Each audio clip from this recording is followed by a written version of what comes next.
राधे राधे दोस्तों। राकेश एक हाईवे के किनारे छोले चावल का ठेला लगाता था। राकेश के छोले चावल बहुत ही स्वादिष्ट थे, इसलिए लंबी लाइन लगी रहती थी। राकेश सुबह छोले चावल का ठेला लेकर आता था और शाम को बेचकर घर चला जाता था। यही उसकी दिनचर्या थी। राकेश बहुत गरीब आदमी था। उसकी पत्नी और 2 बच्चे थे। उसकी पत्नी संध्या और पप्पू और गुड्डी 2 बच्चे थे और पूरा परिवार एक साथ रहते थे।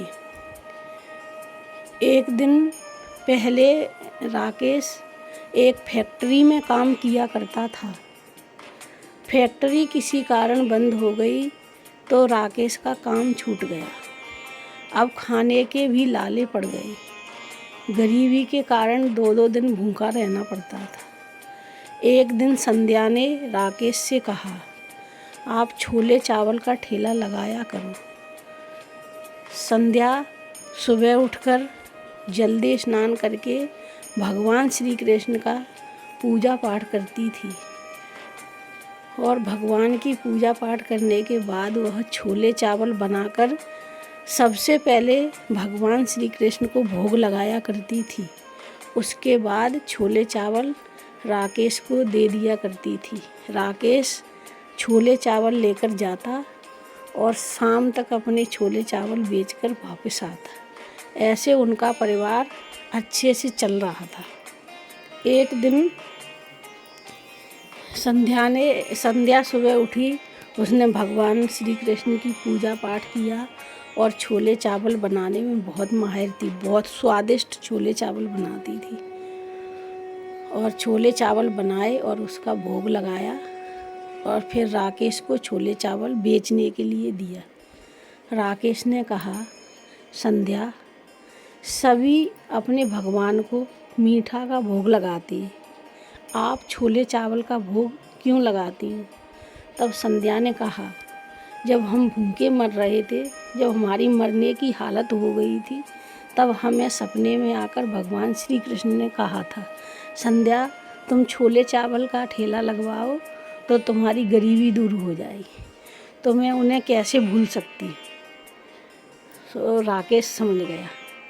फिर संध्या छोले चावल बनाकर राकेश को भगवान जी का भोग लगाकर दे दिया करती थी। एक दिन राकेश ठेला लेकर गया तो उसने देखा, जहाँ वह एक पेड़ के नीचे ठेला लगाता था, उसी के सामने एक छोले चावल का ठेला लगा है। बब्बर छोले चावल, और वो दिख रहा था वो ऐसा गुंडा जैसा। उसने लगा लिया।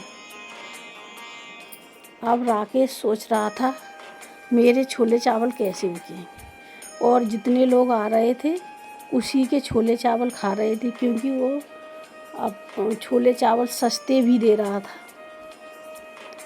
राकेश सोच रहा था, ये इतने सस्ते छोले चावल बेच रहा है और बेचकर घर जाएगा तो इसे कुछ नहीं मिलेगा, ऐसे ही चला गया। राकेश का उस दिन पूरा छोले चावल बच गया। उसके ठेले पे सिर्फ 2 लोग आए थे। अब उसने कहा, ये छोले चावल अगर मैं घर ले जाऊंगा तो ख़राब हो जाएं, इसलिए वो मंदिर में ठेला ले गया और मंदिर के बाहर जो भिखारी बैठे थे उनको सबको छोले चावल खिलाया और फिर घर चला गया। राकेश ने यह बात जाकर संध्या को बताई। संध्या ने कहा, कोई बात नहीं है, आज जिसके भाग्य में जितना होता है वही मिलता है। आज हमारे भाग्य में नहीं है, कल मिलेगा, आप चिंता मत करो। दूसरे दिन फिर संध्या जगी। उसने जल्दी नहा धोकर भगवान श्री कृष्ण की पूजा पाठ किया और छोले चावल बनाने में जुट गई। उसने छोले चावल बनाए और भगवान जी को भोग लगाया और राकेश को छोले चावल का दिया। राकेश ठेला लेकर गया और वहाँ देखा तो रोज़ की तरह फिर वह दूसरा ठेला वाला लगा था छोले चावल का वहाँ भीड़ लगी थी। अब राकेश ये देख रहा था और सोच रहा था मेरा कैसे ये छोला चावल बिकेगा। उसका राकेश के छोले चावल उस दिन नहीं बिके, उसके ही छोले चावल दूसरे ठेले वाले के लंबी लाइन लगी, वहीं सारे ग्राहक जा रहे और छोले चावल उसके बिक गए। दूसरे दिन भी उसने कहा मैं घर ले जाऊंगा तो ख़राब हो जाएंगे, इसलिए मंदिर ले गया और सारे भिखारियों को छोले चावल खिलाया और घर चला गया। ऐसे ऐसे 4 दिन बीत गए और भगवान श्री कृष्ण वैकुंठ में बैठे मुस्कुरा रहे थे। तभी वहाँ नारद पहुँच गए। नारद ने कहा प्रभु आप मंद मंद मुस्कुरा रहे। भगवान श्री कृष्ण बोले नारद जी आप यहाँ सब कुशल मंगल है पृथ्वी लोक पर। बोला हाँ प्रभु सब कुशल मंगल है, लेकिन मेरी एक बात समझ में नहीं आई। बोले क्या? कि सब लोग मेवा मिष्टान का खीर का भोग लगाते हैं और ये संध्या आपको छोले चावल का भोग लगाती है, आप बड़े प्रेम से खाते हैं, ये क्या रहस्य है प्रभु?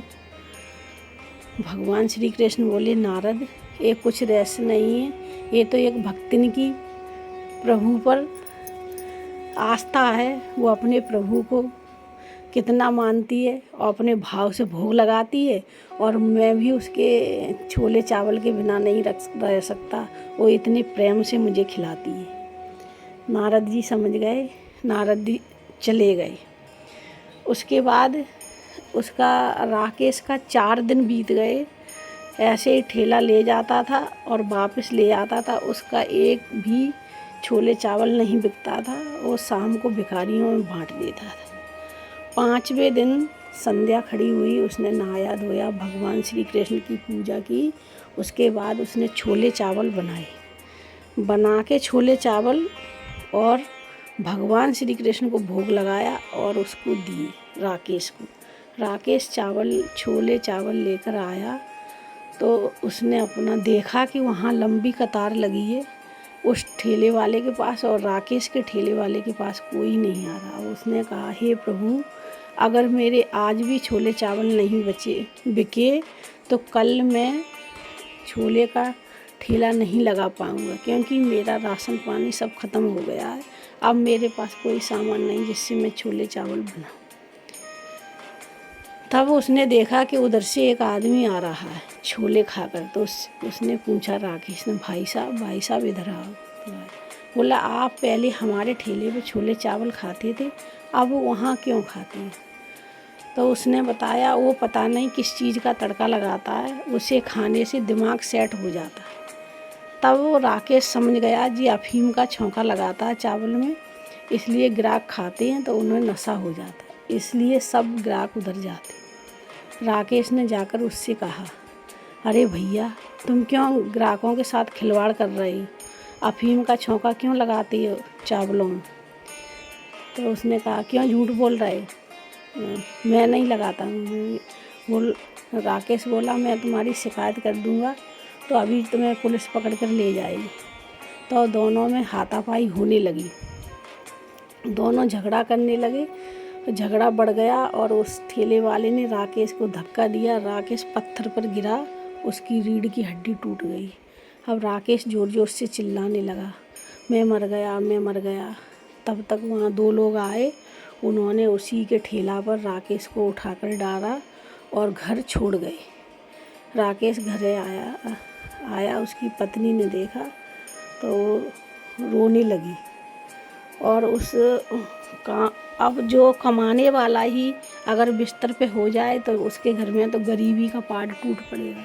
अब दोनों बच्चे संध्या और राकेश भूखन मरने लगे।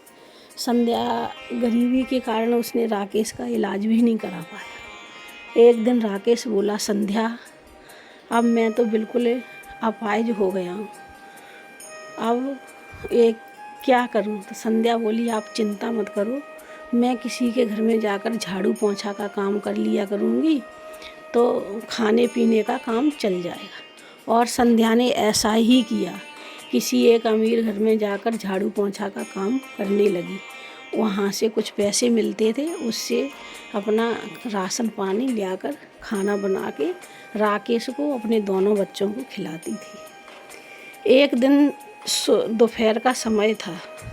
एक युवक आया। उसने संध्या से कहा, संध्या, मैं राकेश के ठेले के छोले खाने का आदी हो गया था। कुछ समय से राकेश ने ठेला नहीं लगाया, क्या बात है बहन? तब संध्या ने बताया कि ऐसे ऐसे झगड़ा हो गया तो उनकी रीढ़ की हड्डी फ्रैक्चर हो गई है, वो अपंग हो गए, बिस्तर पे पड़े।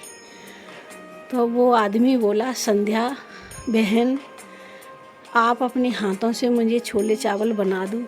मैं छोले चावल के बिना नहीं रह सकता। मैंने कई दिनों से छोले चावल नहीं खाए। मेरा नाम कृष्णा है और मैं राशन भी साथ में ले आया हूँ। तो उस युवक ने संध्या के हाथ में छोले चावल का सामान दिया, बैग दे दिया। संध्या ने जाकर छोले चावल तैयार किए, छोले चावल बनाए। छोले चावल कुछ ही देर में बनकर तैयार हो गए। अब वो लड़का बोला, बड़ी खुशबू आ रही है बहन, मेरी तो बहुत ज़ोर से भूख बढ़ गई है इतना खुशबू देखकर। संध्या ने कहा, रुको भैया, मैं पहले अपने प्रभु श्री कृष्ण को भोग लगा दूं, फिर आपको देती हूँ। संध्या ने छोले चावल भगवान श्री कृष्ण के जाकर भोग लगाया, फिर उसको परोसा। जब वो बैठ गए तो बोले, बहन, मेरा तो पेट भर गया बहुत ज़्यादा, मैं तो बहुत भर गया पेट।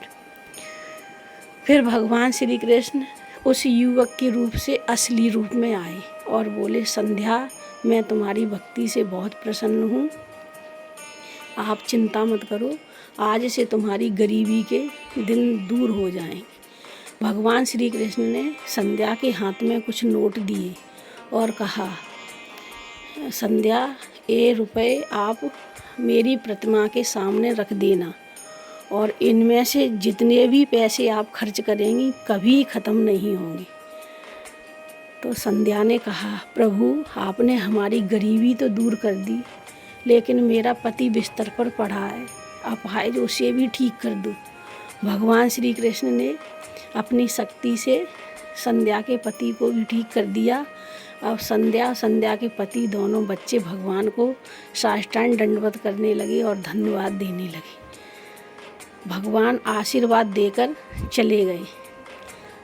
अब संध्या भगवान के सामने जो पैसे दिए थे रुपए, उनकी मूर्ति के आगे रख दिए और उन्हीं में से अपना खर्चा चलाती और छोले चावल सुबह नहा धोकर भगवान श्री कृष्ण को भोग लगाती और छोले चावल बनाकर राकेश को देती। अब राकेश का पहले की तरह वो चलने लगा। उधर भगवान श्री कृष्ण की कृपा से बप्पर छोले वाला पुलिस ने पकड़ लिया और जेल में डाल दिया और राकेश का वहाँ ठेला लगने लगा। पहले से भी ज़्यादा लंबी लाइन राकेश की लगने लगी और छोला चावल खूब बिकने लगा। प्रभु की इच्छा से सारे काम पहले की तरह चलने लगे। जय हो श्री कृष्ण, जय हो श्री कृष्ण। जय होती है प्रभु की कृपा, मेरे प्रभु की कृपा।